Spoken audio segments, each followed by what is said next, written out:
Hi guys, and welcome to the second instalment of this conversion series where I'm going to look at some basic conversions and give you a few little tips that maybe help you out in the future. If you haven't seen the first video in this series where I talk about the inspiration and my approach to converting miniatures in general, be sure to check that out too. So when I started my Chaos army, I wanted to begin with something simple and easy to paint. So I chose some cultists. I quickly realised that if I was going to run these in any way larger units, the overall choice or variation in figure is rather limited. This could be because they're an older figure, I'm not really sure, or maybe because they're considered chaff units, bullet sponges. Less sculpting investment has gone into them. But the main thing that struck me was the drastic difference in scale between these and other units in the Chaos Space Marines. Now this can be for a number of reasons, and the idea of scale at Games Workshop is a can of worms that I really don't want to open up here, but in short I believe the main reason that we see such a difference in scale in some models is to do with the fact that over time GW has leaned towards an increase in scale, which you can see most obviously with the introduction of Primaris Marines. From a lore perspective, you could argue that these cultists are puny, weak humans when compared to their genetically modified superhuman Space Marine counterparts. And one can argue their scale reflects this, but I wanted to see if I could bridge the large difference in scale somehow. So I did some research on potential alternative models that I could use, and settled on the Bloodreavers from the Blades of Khorne faction from Age of Sigmar. These figures have much more muscular bodies and have a pretty sadistic aesthetic, so this sparked the question for me. What if cultists weren't small and feeble, but jacked, highly muscled warriors who were desperate to prove themselves in battle, to show how much pain they can endure, using damaged or broken weaponry in an attempt to imitate their idols and show that they are ready for conversion, a conversion to chaos, ever closer on their path to making the ultimate transformation from human to Chaos Space Marine, if such a hierarchy were to ever exist. So to begin, we're just going to nip off these weapons. Now on some of the other models that I've done, I've kept an axe or so. They're sort of universal weapons that could exist through time, but for this model I wanted to do something different. So just carefully cut these off with a sharp blade and sand back any ridges if you've got any areas that need cleaning up. And then next I'm just going to take some parts that I've got kicking around, a small bolt pistol and a chainsword.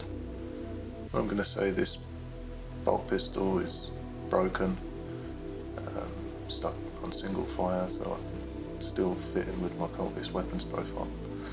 But I'm just going to snip off the wrist to give myself some easier access to this back part of the hand, and then carefully cut around the fingers to try and give myself a nice clean flat area to attach to the hand. Cut out. You can clean up any areas just with the edge of your sharp blade.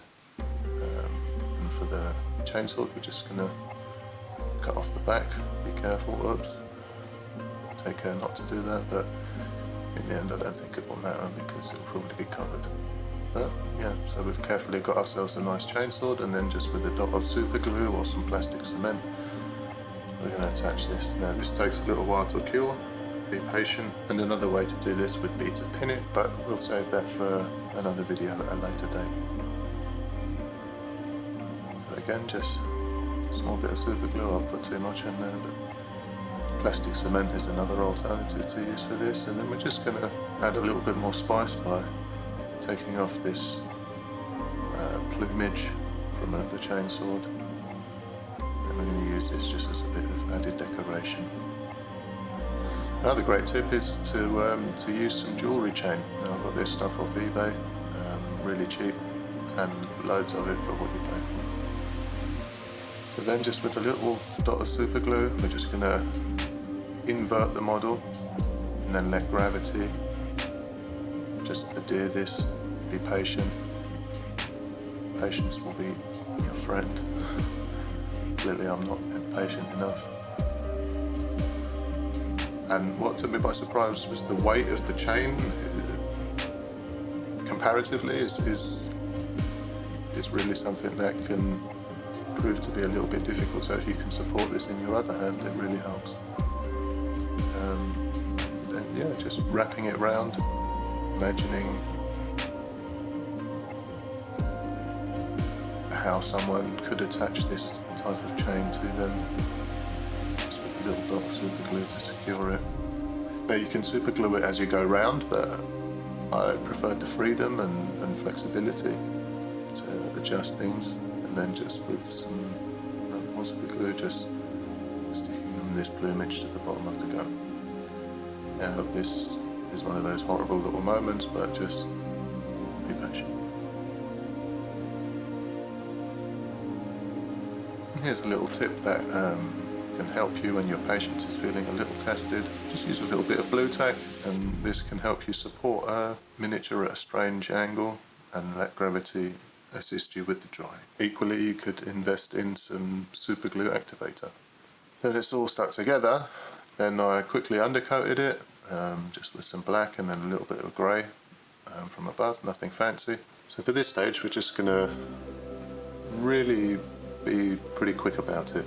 There's no need to take our time and be neat about this stage. It's just using really thin down paint, lots of water added, but not so much that the paint breaks apart. I'm not using a fine brush for this. This is just a really old crappy brush, and we're just trying to get some colours blocked in at this stage. I'm just using a combination of dark flesh and some pink later watercolours, and then coming in with some black, just picking out some of the different items. We're just being pretty quick about it at this stage, and we're not going for competition level here. This is just, we'll call this tabletop plus.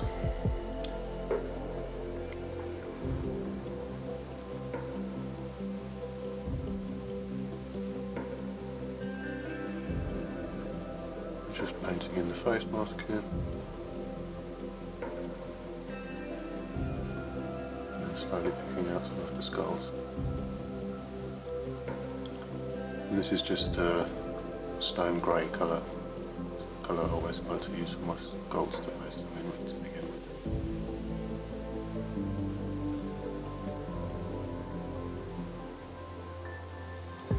And we'll use that same colour to paint in some of the fabric holding the shin pad on.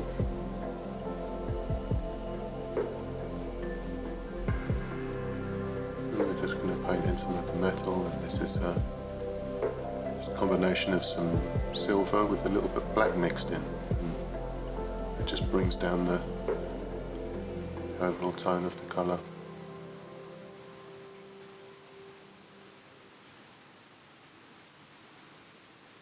Again, we're working reasonably quickly at this stage. Trying to be neat, but if there's a little spillage, it really doesn't matter at this stage.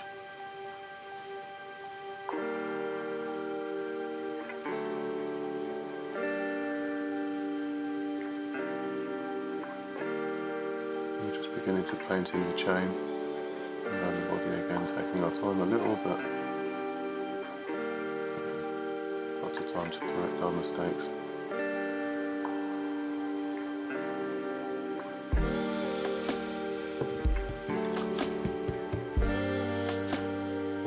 Now I'm going to come in with some red.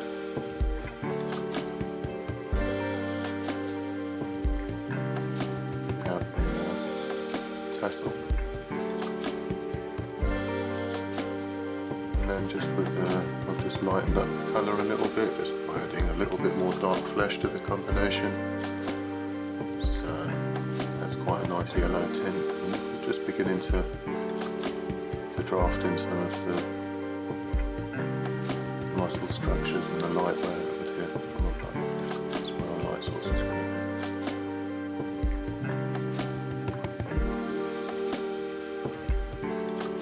We're just leaving some colour in the edges, the recesses of the muscles.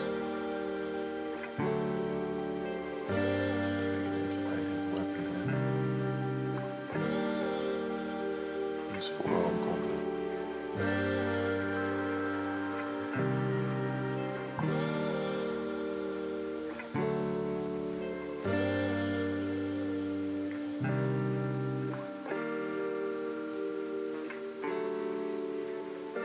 That's it, pretty much based in. Oh, little splash of colour on the handle of the sword. And then we've given everything just a quick oil wash. This is just some mixture of black and brown oil paint, thinned down with some white spirit or some turpentine, and this just pushes back all the recesses and gives everything a little definition. And then I'm just coming back with some stone grey mixed with a little ivory to pick out some of these highlights on the skull areas. And we're going to slowly go around the whole model and pick out some of the, just a little detail. It's a different approach to dry brushing, so we're just going to, it takes a little time, but just come in with some silver, again just pick out some of the raised areas on the chain, and then with a little pale flesh mixed into our skin tone mixture, I'm just going to start to define some of these muscle shapes.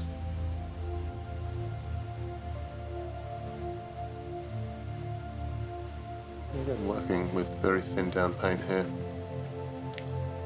As it dries, it will naturally set back into the paint behind it, as there's a degree of transparency to the paint I'm using. I've just made a little mistake, but again, if you're quick about it, you can just wipe it back. I'm just coming in and catching the edges of the face mask here, and then going to paint in the studs on his mask. This is a wonderful trick that I really don't see a lot on the internet. This is a highly pigmented watercolour, and what this does is it acts almost like ink, but it stays active in the sense that you can add water even once it's dry, and start to remove some of that pigment if you so wish. So what it allows you to do is create these wonderfully blended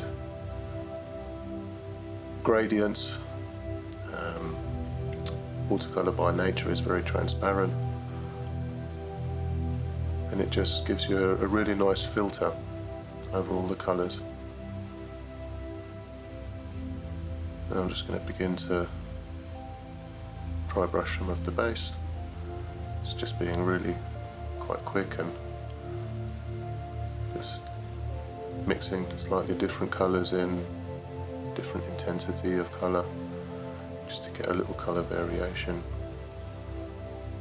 I'm just being really quite rough about this.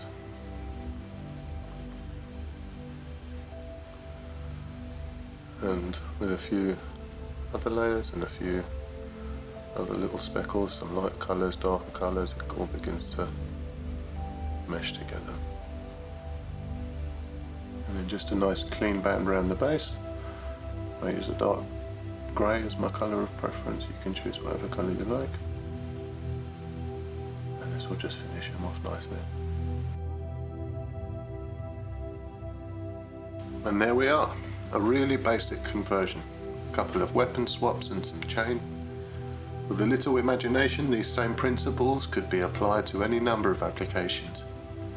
If you're worried and don't know where to start, then begin simply. Start small, and then let your imagination go wild as new ideas form. With a few simple alterations, you can create a really unique, customized look to your army. Now, most people spend time converting characters or elite units, but I chose the humble cultist. And he looks cool, at least I think so. There's one thing missing.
you have any questions about the techniques involved, let me know in the comments below, and thank you so much for all the kind support on the channel so far.